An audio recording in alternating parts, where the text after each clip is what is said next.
STA TV, media syiar Islam. Bismillahirrahmanirrahim. Assalamualaikum warahmatullahi wabarakatuh. Alhamdulillah wassalatu wassalamu ala Rasulillah wa ala alihi wa sahbihi wa sallam tasliman katsira amma ba'd.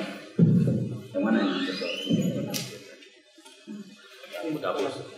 ini pegang aja.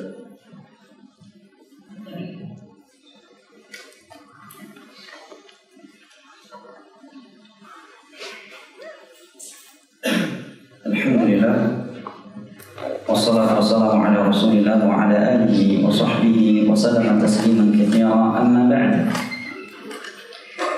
Alhamdulillah, berkat nikmat kesehatan dan kesempatan setelah hidayah taufik dari Allah Jalla wa Ala, pada malam hari ini kita dapat berkumpul kembali di rumah Allah yang mulia ini pada kegiatan kajian fikih Al-Muyassar dari kitab Al-Fiqhul Muyassar, fikih ringkas. Terakhir pembahasan terakhir yang kita bahas adalah hukum air apabila bercampur dengan suatu benda yang najis. Dan juga pada pertemuan yang lalu telah kita bahas sebuah air yang dicampuri benda suci. Ya. Ini di restoran gitu ya. Baik ya. Maka berikut ini, pembahasan berikut ini kata penulis rahimahullah ta'ala, hukmul ma' al-musta'mal fi taharah. Hukum air musta'mal. Ini sebuah istilah yang mungkin sering terdengar oleh kita, terkhusus bagi orang yang mengikuti kajian fikih. Ya, apa itu air musta'mal? Kata penulis, al-ma'ul musta'mal fi taharah kal-ma'il munfasil an a'dha'il mutawaddi wal mughtasil, yaitu air yang jatuh ke dalamnya tetesan-tetesan air dari anggota wudu atau anggota mandi seseorang. Misalkan ada air dalam satu ember, sebagian orang telah berwudu dengan air tersebut, ya, dengan sifat wudu yang telah diajarkan oleh Rasulullah SAW. Dia tuangkan kedua tangannya sebanyak 3 kali terlebih dahulu, kemudian dia masukkan ke dalam ember tersebut, ya, kemudian dia pun berwudu sampai selesai. Otomatis ada tetesan-tetesan air dari tangannya atau dari anggota wudunya jatuh ke dalam ember tersebut. Atau bekas mandi, dan dia mandi menggunakan air sebuah ember, otomatis ketika dia mengambil air, menggayung air dalam ember tersebut, ada tetesan-tetesan air dari tangannya atau dari rambutnya jatuh ke dalam ember tersebut. Ini yang disebut dengan air musta'mal. Bukanlah air musta'mal itu air bekas, artinya ada air dalam ember besar, kemudian orang nyemplung ke dalam embernya, kemudian keluar, kemudian dinamakan itu air musta'mal. Bukan ini air musta'mal. Air musta'mal yang pertama tadi. Sekarang apa hukum menggunakan air musta'mal? Jelas ya? Ini yang dimaksud dengan air musta'mal dalam pembahasan fikih. Nah, jangan salah paham. Kata penulis, tahirun mutahhir li ghairihi 'ala sahih. Dia suci mensucikan. Air musta'mal dengan istilah tadi ya. Air musta'mal itu suci mensucikan 'ala sahih, menurut pendapat yang sahih. Menerangkan ada kesilangan pendapat kalangan ulama dalam pembahasan ini. Demikian juga diterangkan oleh Al-Imam Ibnu Qudamah di dalam kitab beliau Al-Mughni, fikih perbandingan mazhab. Beliau menguatkan bahwa inilah pendapat yang dikuatkan oleh Imam Ahmad. Wa bihi qala al-Laits, inilah pendapat yang dikuatkan oleh Imam Laits, seorang ulama besar di Mesir di masa Imam Malik. Bahkan beliau dikatakan lebih berilmu daripada Imam Malik di masa itu. Hanya saja mazhab Imam Malik lebih tersebar ketimbang mazhab beliau. Wal Auza'i, ini pula yang dipegang oleh Imam Auza'i, salah satu ulama besar tabi'in. Wa huwa al-masyhur an Abi Hanifah, dan ini pendapat yang masyhur dari Abu Hanifah, mazhab Hanafi. Wa hidan riwayataini an Malik, dan ini pula pendapat Imam Malik dalam sebuah riwayat. Karena dalam riwayat yang lain beliau berpendapat tidak boleh. Mungkin ada yang bertanya, kok bisa ada seorang imam memiliki dua pendapat? Sangat mungkin. Ya, di awal dia belajar, dia mengkaji, dia berkata A. Kemudian dengan berjalan waktu dia mempelajari lagi, kemudian dia dapatkan hadis-hadis atau dalil-dalil atau istinbatul hukum, kesimpulan hukum dari hadis-hadis yang dia belum mengkajinya atau belum memahaminya seperti hadis tersebut di waktu sebelumnya. Jelas ya?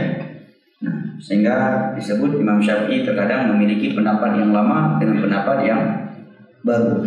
Ya, ini menerangkan kepada kita karena mereka mencari dalil, ya, sehingga mereka terkadang ada beberapa pendapat, bukan karena kegoncangan ilmu mereka, tapi berpindah karena dalil, ya, bukan berpindah karena keinginan hawa nafsu. Nah, dan ini pula kata beliau wallahi mazhab Syafi'i. Dan yang masyhur dari mazhab Syafi'i juga demikian, bahwa air musta'mal itu suci, mensucikan. Nah, baik. Kata beliau Ahmad dari riwayat ukhra annahu tahirun mutahhir. Ya, juga dari Imam Ahmad dia suci mensucikan. Terus sebaliknya saya baca ya. Wallahirul mazhab anna al-musta'mal fi raf'il hadath tahirun ghairu mutahhir. Nah, menurut pendapat Imam Ahmad dalam sebuah riwayat, Imam Malik, Imam Laits, Imam Auza'i, Imam Abu Hanifah dan Imam Malik dalam sebuah riwayat, dan Imam Syafi'i yang masyhur darinya bahwa air yang musta'mal suci tetapi tidak mensucikan. Peralat yang tadi ya. Pendapat yang kedua kata beliau tahirun mutahhir, dia suci mensucikan. Ini pendapatnya Hasan Al-Basri, seorang ulama Atha, ya, Nakhai, Imam Az-Zuhri, Makhul, Ahlul Zahir. Dan ini pendapat keduanya Imam Malik, wal qaul tsani Syafi'i, pendapat keduanya Imam Syafi'i. Dari para sahabat Nabi yang berpendapat demikian adalah Ali, Abdullah bin Umar, Abu Umamah dan selain mereka. Dan ini pendapat yang dikuatkan oleh Imam Ibnu Qudamah di sini. Ini pendapat yang dikuatkan oleh Imam Ahmad, oleh Imam Ibnu Qudamah dalam kitabnya Al-Mughni Perbandingan Mazhab. Berikut ini beberapa alasan yang menguatkan pendapat yang menyatakan bahwa air musta'mal suci mensucikan. Yang pertama adalah hadis yang diriwayatkan oleh Imam Bukhari pada nomor 189. Di sini disebutkan nomornya. Pada nomor 189 disebutkan di dalam hadis tersebut anna Nabi sallallahu alaihi wasallam idza tawadda'a kanu yaqtatiluna ala wudhu'i. Bahwa dahulu Nabi sallallahu alaihi wasallam apabila berwudu dari sebuah bejana, maka sisa wudhu beliau tersebut menjadi rebutan para sahabat Nabi, seakan-akan mereka saling membunuh untuk memperoleh air tersebut. Saking semangatnya mereka untuk mengambil air bekas wudhunya Nabi SAW tersebut. Otomatis akan ada tetesan-tetesan air dari tangan Nabi yang jatuh ke dalam bejana tersebut. Mungkin ada yang berkata itu khusus untuk Nabi SAW karena Nabi ya berkah. Sisa airnya, maka para ulama menyatakan ya, kandai kata itu khusus untuk beliau, maka beliau akan menegurnya. Ini hanya boleh untukku dan jangan kalian lakukan pada yang lainnya. Dari sisi malah berkah memang benar untuk khusus pada diri Nabi, tapi dari sisi bolehnya menggunakan air yang telah sisa gunaan orang lain itu tidak khusus hanya pada Nabi SAW. Ini dua hal yang dibedakan. Nah, dalil yang kedua, wali'annahu sallallahu alaihi wasallam sabba ala Jabir min wudu'ihi idza kana maridan. Dalil yang kedua bahwa Nabi sallallahu alaihi wasallam pernah menuangkan air kepada Jabir dari sisa wudu beliau tatkala Jabir radhiyallahu anhu sedang sakit. Hadis ini diriwayatkan oleh Imam Bukhari dan Imam Muslim. Sisi pendalilannya Nabi SAW menggunakan air ya, sisa wudhu beliau untuk Jabir radhiyallahu anhu tatkala sakit. Ya, beliau wudukan. Nabi pernah mewudukan orang lain dan Nabi juga pernah diwudukan ketika sakit. Dan ini menerangkan ketawaduan Nabi kita SAW. Terkadang ketika ada sahabat yang sakit, terkadang beliau yang membantu mewudukan Jabir, sahabatnya. Ini keluhuran akhlak ya. Nabi kita SAW kepada para sahabatnya sebagai murid-muridnya. Ya, dan Allah telah berfirman, "Wakhfid janahaka liman ittaba'aka minal mu'minin." Rendahkanlah dirimu di hadapan murid-muridmu dari kalangan kaum mukminin. Ya. Bayangkan ya, seorang guru mau seperti ini ketika muridnya sakit, dia wudukan muridnya. Ini ketawaduan. Dan apabila seorang memiliki guru yang seperti ini, hendaknya dia bersyukur dan menghormatinya. Karena ada sebagian orang karena ketawaduan seorang guru dengannya membuat dia tidak lagi beradab dan berkata seenaknya kepada gurunya. Ini murid yang tidak akan berkah ilmunya. Nah, dalil yang kedua, yang ketiga, wa li'anna Nabiy sallallahu alaihi wasallam wa ashabahu wa nisa'ahu kanu yatawadda'una fil aqdah wal atwar wa yagtasiluna fil jifan wa mithlu hadha la yaslam min rishashin yaqa' fil ma'i min al-musta'mal. Dalil yang ketiga bahwa Nabi sallallahu alaihi wasallam, para sahabatnya dan istri-istri beliau, dahulu mereka berwudu menggunakan al-aqdah, ember kecil. Wal atwar juga sama ya, al-atwar ember yang lebih besar. Dan mereka mandi menggunakan jifan, sebuah bejana besar, ember besar. Sisi pendalilannya bahwa air yang telah digunakan oleh sebagian orang yang lain tentu telah jatuh ke dalamnya tetesan air dari anggota wudu atau anggota tubuh orang lain yang menggunakan air tersebut untuk wudu atau mandi. Misalkan ada air 1 ember, suami mandi menggunakan air tersebut. Setelah itu si istri menggunakannya, otomatis ya ada sedikit atau beberapa tetes air dari anggota tubuh si suami tadi telah jatuh ke dalam ember tersebut. Ini yang disebut dengan air musta'mal. Nah, para sahabat melakukannya, para Nabi dan istri-istrinya juga melakukannya. Ya, sebagaimana dalam riwayat Imam Bukhari pada nomor 5651 dan Imam Muslim pada nomor 1616. Alasan yang berikutnya, kata penulis rahimahullah taala, wa liqaulihi sallallahu alaihi wasallam li Abi Hurairah wa qad kana junuban. Karena Nabi sallallahu alaihi wasallam pernah bersabda kepada Abu Hurairah radhiyallahu anhu tatkala beliau junub, innal mu'min la yanjus.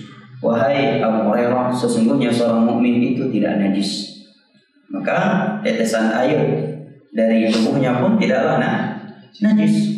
Sesuatu yang tidak najis berarti suci. Maka apabila jatuh ke dalam air yang dia sebelumnya suci, mensucikan dari air mutlak, maka tidak merubah hukumnya. Sebagai faedah tambahan, sabda Nabi ini kepada Abu Hurairah ada sababul wurudnya. Kalau ayat disebut dengan sababul nuzul, sebab nuzul. Kalau hadis istilahnya asbabul wurud.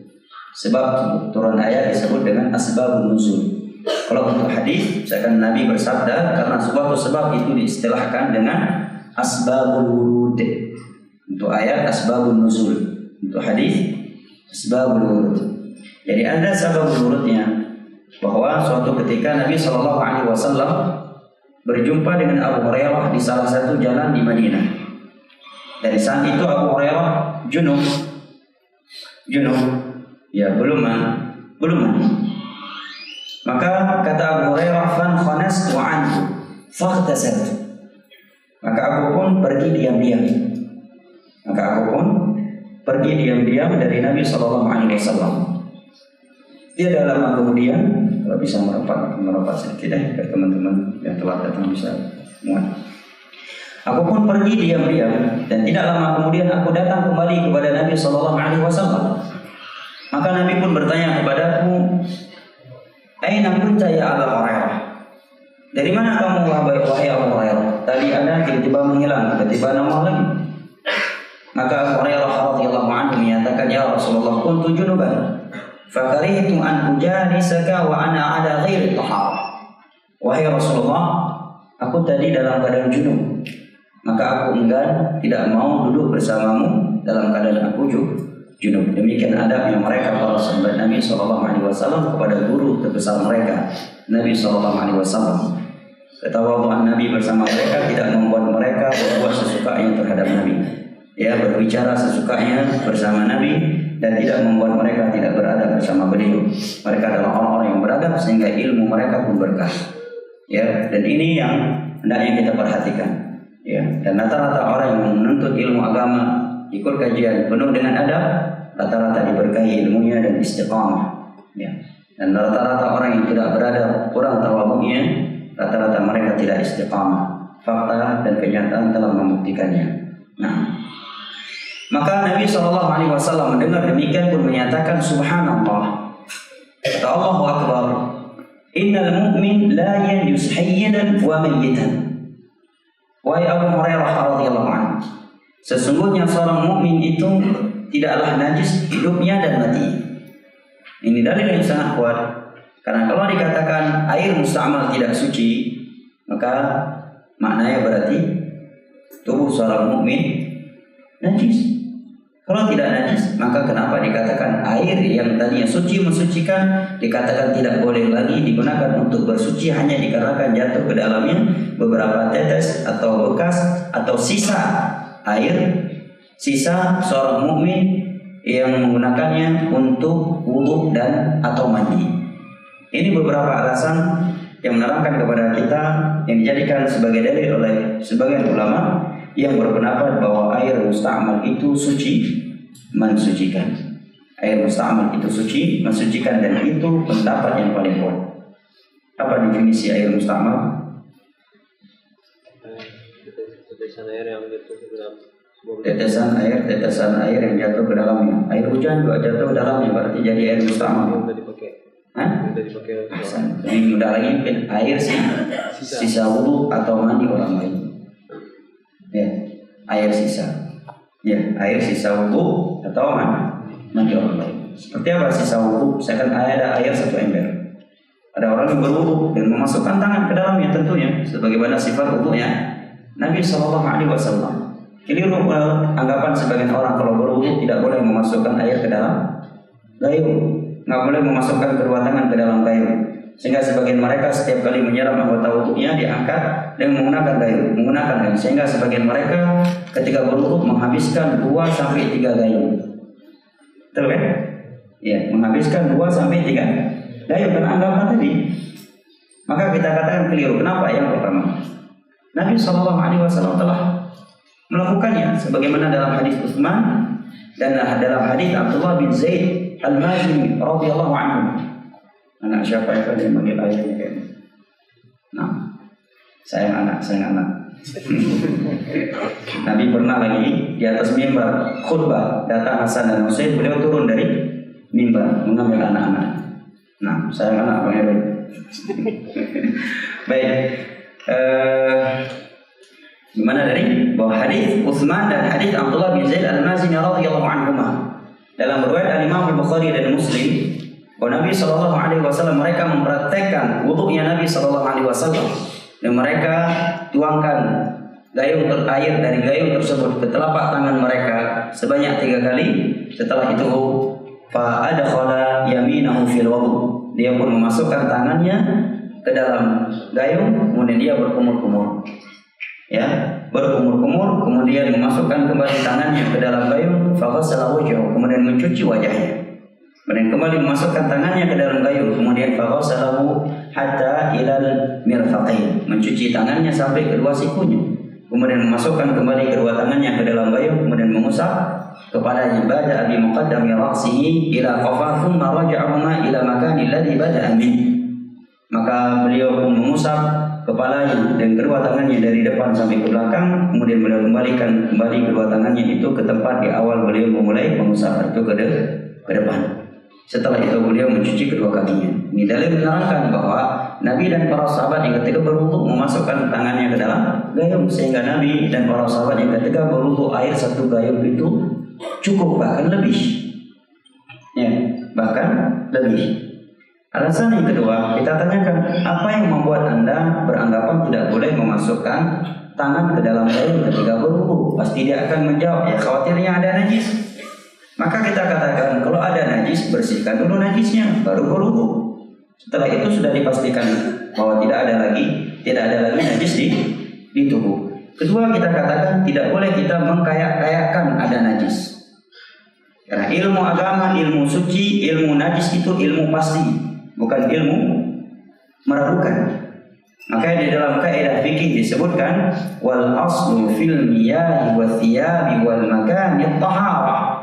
Hukum asal pada air pada pakaian dan tempat adalah kesucian. Tidak boleh kita memvonis sebuah air, sebuah tempat pakaian atau sebuah tempat najis kecuali kita telah memastikan dia najis. Jelas ya? Bagaimana pasti ya? Dengan baunya, dengan nampak zatnya. Makanya salah satu dari kaidah fikih yang sangat bermanfaat, ya dengan kaidah tersebut akan terangkat was-was yang menimpa sebagian orang yang suka was-was, tidak mau sholat kayak najis nih. Sholat sana kayak najis, kayak sana kayak najis, akhirnya pulang rumah najis sholat. Ya, ini dibunuh oleh was-wasnya. Maka kita sholat selama kita nggak melihat ada di hukum asal ada najis. Ya, kecuali ada indikasi yang sangat kuat, kamar mandi memang sumber najis. Ya. Al-yaqinu la yazulu bisyak. Sesuatu yang udah pasti tidak boleh digagalkan dikarenakan sesuatu yang meragukan. Anda yakin tubuh Anda tidak najis? Kenapa pas berwudu jadi kayaknya siapa tahu ada najis? Kok siapa tahu? Ya. Bukan siapa tahu, harus tahu. Tahu nggak najis? Nggak ada, berarti hukum asal tidak ada najis. Jelas ya? Baik. Berarti sudah berapa poin pembahasan kita? Untuk saya lihat bahwa catatan buku, Masya Allah. Berapa poin sudah kita kaji selama mulai tadi? 2 poin, Masya Allah. Irit ya? Yang pertama pakai deman nih kayaknya. Yang pertama pengertian air mustamal, Masya Allah. Yang kedua hukum air mustamal. Apa hukumnya? Hukumnya tidak boleh suci dan mensucikan dengan beberapa alasan yang telah kita simak bersama. Poin yang ketiga kayaknya ada tadi. Enggak. Hukum memasukkan tangan ke dalam gayung ketika berwudu. Ya. Baik. Berikut ini al-mas'alatus sadisah, pembahasan yang ke-6. Berikut ini beliau akan membahas hal-hal yang berkaitan dengan najis. Tapi beliau bahas di sini, penulis bahas ini sangat ringkas, bukan karena penulis tidak berilmu, tetapi karena mereka sedang membahas fikih ringkas. Maka pembahasannya sangat-sangat ringkas. Namun insyaallah taala pada pertemuan mendatang akan kita uraikan dari penjelasan para ulama zat-zat yang najis. Apa saja yang najis. Nanti akan kita bahas kotoran kucing itu najis atau tidak, sehingga jangan buat ribut di media tanpa alasan yang ilmiah dan tanpa sikap yang ilmiah dari sebagian orang. Nah, demikian juga akan kita bahas nanti ya, kotoran binatang-binatang yang halal dimakan dengan kotoran hewan-hewan yang tidak halal dimakan, itu suci atau tidak. Itu semua telah dibahas oleh para ulama. Nah, al-mas'alatus sadisah, masalah yang ke-6. As'arul adamin wa bahimatil an'am. Apa hukum air di dalam sebuah gelas atau bejana sisa minuman anak Adam atau hewan? Ya. Ada air 1 ember. Ada orang kehausan minum dia pakai air ember itu. Mulutnya nempel, ya kan? Ada yang mungkin mulutnya itu parfumnya merek Abda, ada yang merek Marlboro, ada yang gudang haram, ya kan? Misalnya kan ya. Nah sisanya itu gimana? Boleh nggak digunakan untuk bersuci? Ya. Atau ada ember air berisi air kemudian diminum oleh sapi. Bahimatul an'am itu sapi, kambing, ya, onta diminum. Waalaikumsalam. Nah sisa air yang di ember tersebut masih suci mensucikan nggak? Ini pembahasan, judul pembahasannya. Jelas ya? Baik, kita simak bersama. Kata beliau, fal adami tahir. Anak Adam itu suci mensucikan. Tadi telah kita dengarkan hadisnya, wasuruhu tahir. Maka sisa minumnya pun itu suci, sawan kana musliman atau kafir. Apakah dia muslim ataukah non muslim? Wa kadzalika al-junub wal haid. Demikian juga orang yang sedang junub atau sedang haid. Wa qad thabata anna Rasulullah sallallahu alaihi wasallam qala al-mu'min la yajus. Dan telah datang hadis bahwa Nabi sallallahu alaihi wasallam bersabda seorang mukmin itu tidak najis. Hadis ini riwayat Imam Al-Bukhari dan Imam Muslim dari sahabat Abu Hurairah radhiyallahu anhu yang telah saya sebutkan tadi di atas, sebab Nabi bersabda demikian. Dalil yang kedua kata penulis, Wa an Aisyah radhiyallahu anha kanat tashrabu min al-ina'i wa hiya haidun. Wa Aisyah radhiyallahu anha meminum dari ina. Jadi di Arab itu mereka menyimpan air dalam sebuah bejana, kemudian di luarnya itu berbalut kulit hewan. Ya, apa tujuannya? Airnya itu tetap terjaga dinginnya.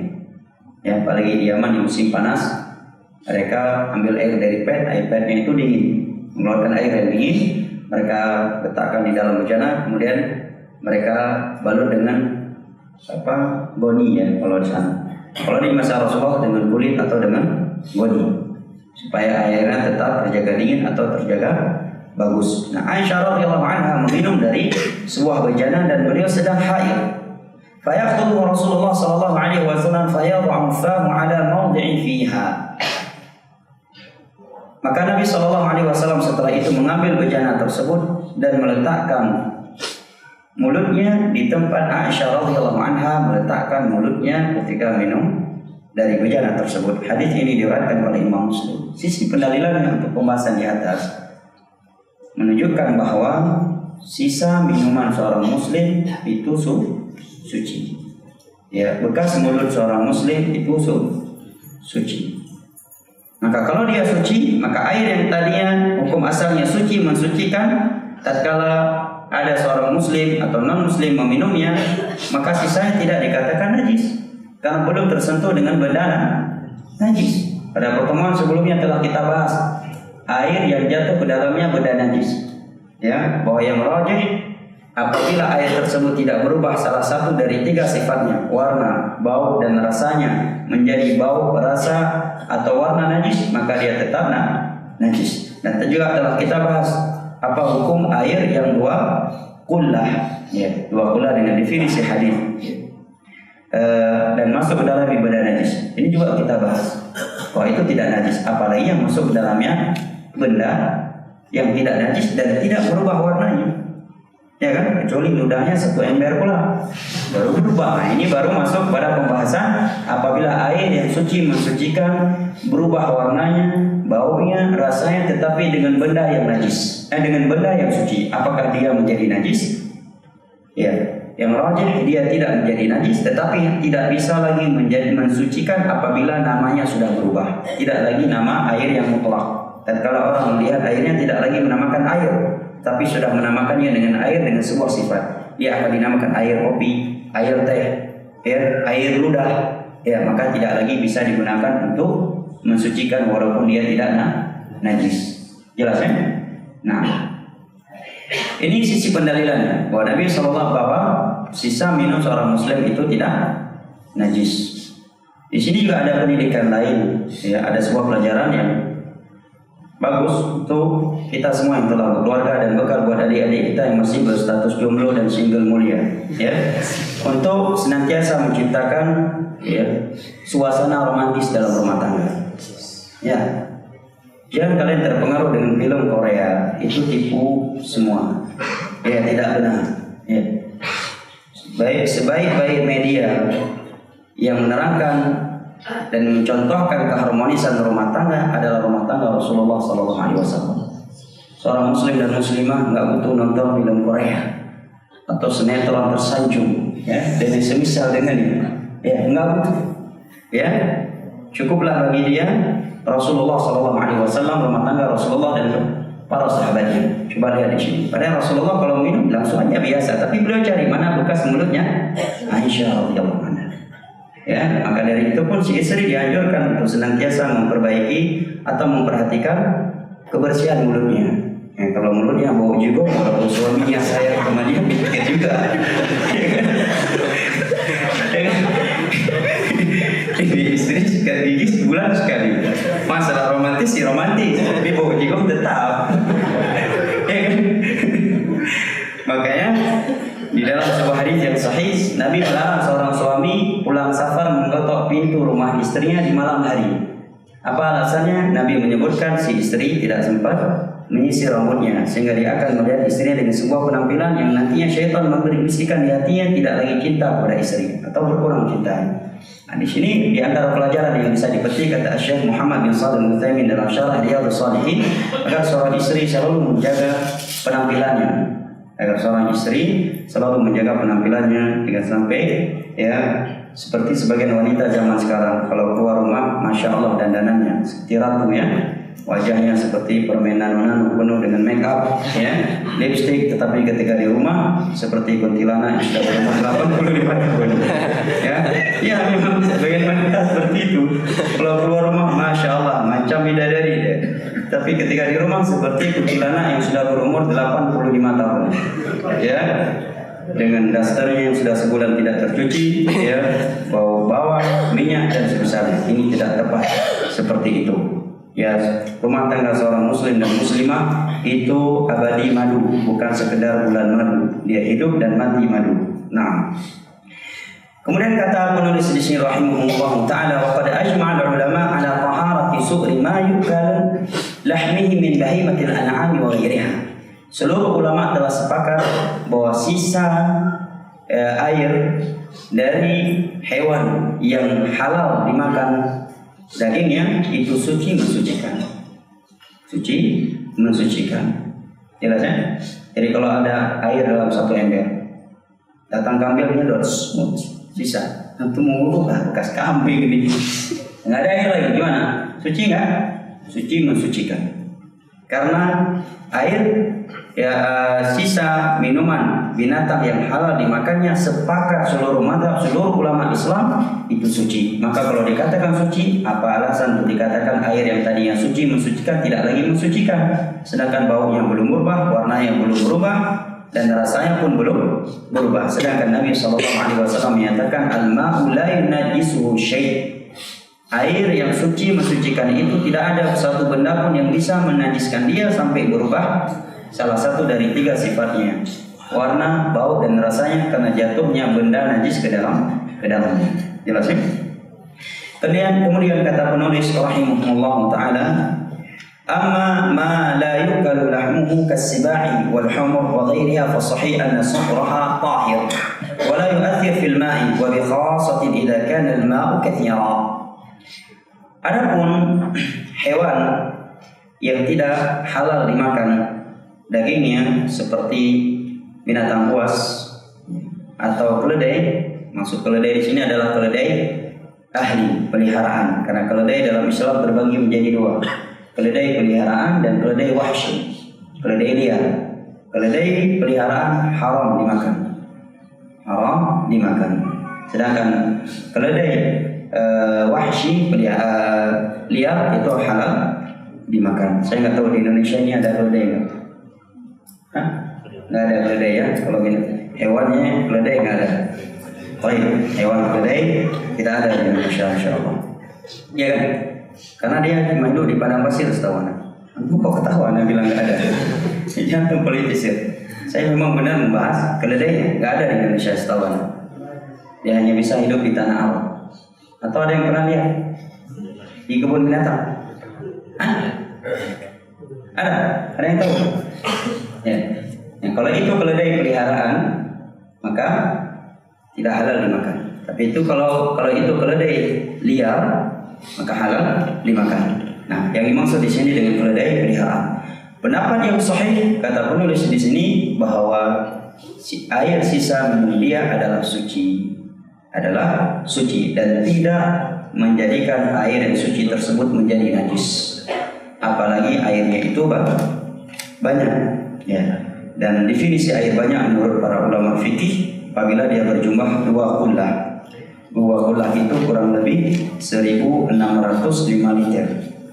1.605 liter itu air 2 kullah. Itu standar banyak menurut istilah fuqaha. Nah, 1.000 berapa? 650 ya. Afwan, 1.605 liter. Banyak. Satu tangki mobil tangki itu berapa liter? 5.000.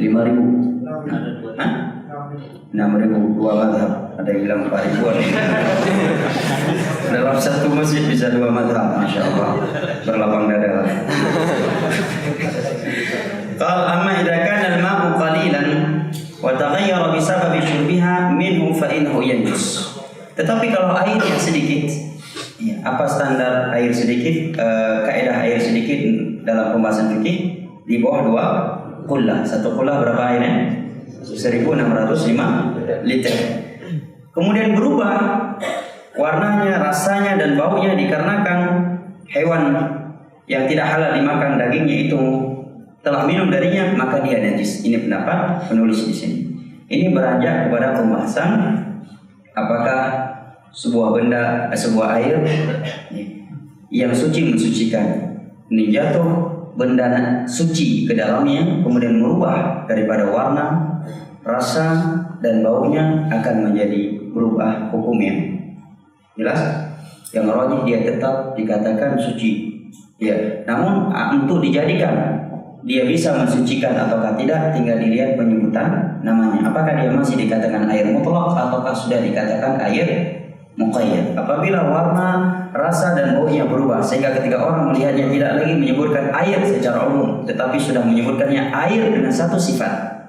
Air bekas minuman hewan, air kopi, air teh, maka sudah berubah namanya, bukan lagi air mutlak, maka dia suci tidak mensucikan, karena air yang mensucikan itu adalah air yang mutlak. Nah, dan nanti akan kita bahas pada pertemuan mendatang apa saja yang najis. Ya, apabila hewan tadi para penulis menerangkan di atas bahwa yang rajih hewan yang tidak halal dimakan dagingnya itu tidak najis air liurnya atau sisa minumnya. Maka kalau tidak najis kemudian dia dapat mengubah air yang suci sedangkan dia bukan benda najis, maka kita katakan air tersebut tetap tidak najis. Hanya saja apakah masih bisa mensucikan ataukah tidaknya kembali kepada kaidah tadi, ya. Apakah sudah berubah penyebutan air tersebut dari penyebutan air mutlak kepada air muqayyad ataukah tidak. Kalau belum berubah, ketika orang melihatnya masih menyatakan air, dimana kalau ada orang yang belum mengetahui air itu sisa minumnya hewan tadi, orang akan menyatakan itu air, ya. Atau melihat berubah tetapi tidak berubah sehingga merubah penyebutan namanya, maka tidak bisa lagi mensucikan. Nah, sebenarnya ini sudah lewat pada pembahasan yang lalu. Apabila air yang suci mensucikan jatuh ke dalamnya benda yang suci, kemudian merubah daripada warna, rasa dan baunya, seperti ada air dalam satu ember jatuh segelas kopi. Apakah air tersebut masih bisa digunakan untuk bersuci? Tinggal dilihat apakah dia dinamakan air kopi sekarang ataukah air yang jatuh ke dalamnya sedikit kopi. Kalau sudah berubah namanya maka tidak bisa digunakan untuk mensucikan lagi, untuk bersuci walaupun dia masih suci. Untuk bisa menghilangkan najis bisa, tapi untuk mengangkat hadas tidak bisa lagi. Nah, kemudian penulis hafizahullah taala menyebutkan dalilnya adalah hadis as-sabiq wa fi anhu Nabi sallallahu alaihi wasallam su'ila 'anil ma. Beliau pernah ditanya tentang air. Wa ma yanubu min ad-dawa'i was-siba. Dan air-air yang pernah disentuh oleh hewan ternak dan hewan-hewan yang buas. Maka Nabi sallallahu alaihi wasallam bersabda, "Idza balagha al-ma'u qullatayn lam yahmilil khabath." Apabila air itu sebanyak 2 qullah, berapa tadi? 1.605 liter, maka dia tidak akan membawa najis. Tapi hadis ini telah kita bahas pada pertemuan yang lalu, bahwa hadis ini tidak menerangkan kepada kita bahwa air apabila telah 2 qullah tidak akan pernah najis. Dia tetap akan najis kalau bisa berubah warna, rasa dan baunya karena benda najis. Karena hadis Nabi yang lainnya, hanya saja air sebanyak 2 qullah lebih sulit atau seringnya tidak mudah najis. Adapun kaidahnya adalah berubah tidaknya rasa, bau dan warnanya dengan jatuhnya benda najis ke dalamnya. Nah, demikian juga sabda Nabi sallallahu alaihi wasallam fi hirrah terhadap kucing ketika beliau ditanya tentang kucing. Wa qad syaribat minal ina, dan saat itu kucing tersebut telah minum air dari sebuah bejana. Maka Nabi menyatakan inha laysat binajas, sesungguhnya kucing itu tidak najis. Ini dalil yang dipegang oleh sebagian ulama salaf bahwa kucing dan kotorannya tidak najis. Berarti boleh dong makan tai kucing. Siapa yang bilang boleh? Kita bilang tidak najis. Ya, sesuatu yang tidak najis belum tentu halal. Tapi orang sesuatu yang najis sudah pasti haram. Ya, sesuatu yang haram belum tentu najis. Ya, ini kaidah ya. Kaidah mazhab Hanafi yang dianggap keliru oleh mayoritas ulama, mereka punya kaidah setiap yang haram pasti najis. Ini keliru. Ya. Nah, dalil ini dijadikan dalil oleh sebagian ulama seperti Imam Bukhari, ya, Imam Ahmad, bahwa kotoran kucing tidak najis. Karena Nabi ketika ditanya kucing, beliau menjawab sesungguhnya kucing tidak najis. Kalimat sesungguhnya kucing mencakup seluruh bagiannya. Dan Nabi sedang menjelaskan hukum kucing, tetapi Nabi tidak mengecualikan kotorannya. Ya, tetapi Nabi tidak mengecualikan kotorannya. Dan kaidah dalam ilmu fikih ta'khirul bayan la yajuz. Tidak mungkin bagi Nabi menunda penjelasan di saat dibutuhkan. Tidak mungkin bagi Nabi. Tatkala Nabi tidak menjelaskan, berarti hukum tersebut diumumkan. Nah, innaha minat tawafin 'alaikum wat tawafat. Karena kucing itu termasuk hewan yang sering lalu lalang. Ya, lalu lalang di tengah-tengah kalian. Dengan hadis ini para ulama mengkiaskan hewan-hewan lainnya yang serupa besarnya dengan kucing atau lebih kecil dan dia sering lalu lalang di tengah-tengah kita, yang apabila itu dikatakan najis maka akan memberatkan manusia. Dan hukum asal dalam Islam, yuridullahu bikumul yusra wa la yuridu bikumul usra. Allah menginginkan kemudahan untuk kalian dan tidak menginginkan kesulitan. Fattaqullaha mastata'tum, la yukallifullahu nafsan illa wus'aha. Ya, maka para ulama kiaskan ke dalam hal ini seperti tikus dan yang semisal dengannya, kecuali udah jadi bangkai mati tikus jatuh ke air, maka airnya bisa menjadi najis apabila berubah salah satu dari tiga sifatnya. Nah, waliannahu yashubbu at-taharrus minha fil ghalib. Karena namanya kucing dan semisal dengannya sulit orang bisa menjaga jarak darinya.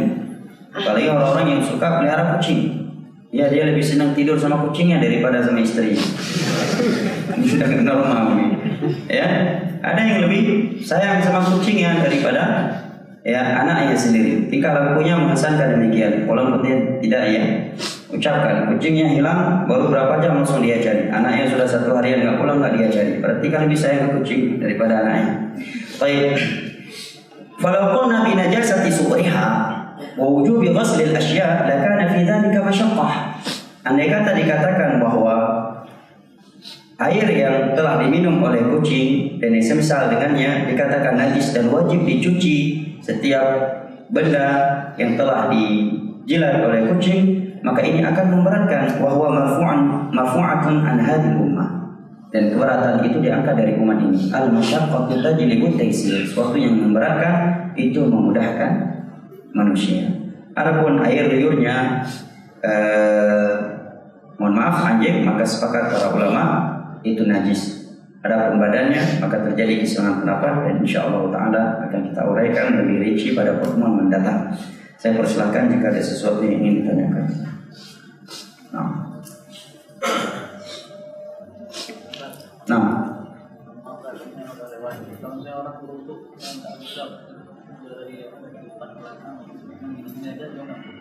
Baik, kalau dia berwudu kemudian mengusap kepala hanya sedikit saja dari bagian kepala, dilihat apabila dia adalah orang yang berpendapat dengan mazhab Syafi'i yang menyatakan boleh, maka wudunya sah karena dia melakukan dengan keyakinannya dan dia menganggap itu sesuatu yang boleh karena penjelasan ilmiah yang ia dengar dari hal tersebut. Di antaranya adalah Imam Syafi'i. Tapi kalau dia berpendapat bahwa wajib mengusap seluruh kepala, ya kemudian dia dengan sengaja tidak mengusapnya, maka dia telah melakukan sebuah kesalahan dengan sengaja, maka wudunya harus diulangi. Dalilnya adalah hadis Nabi SAW pernah melihat seorang sahabat ada sebagian kecil dari kakinya belum kena air wudu, maka dari jauh Nabi berteriak, wailul lil a'qabi minan nar. Sungguh celaka ya kaki-kaki dari api neraka. Maka Nabi pun memerintahkan dia untuk mengulangi wudu tersebut. Hadisnya diriwayatkan oleh Bukhari Muslim dari Aisyah dan kemudian datang dalam riwayat Imam Ahmad, Nabi memerintahkan dia untuk mengulangi wudu. Jelas? Sudah ada? Sudah. Barakallahu fiik.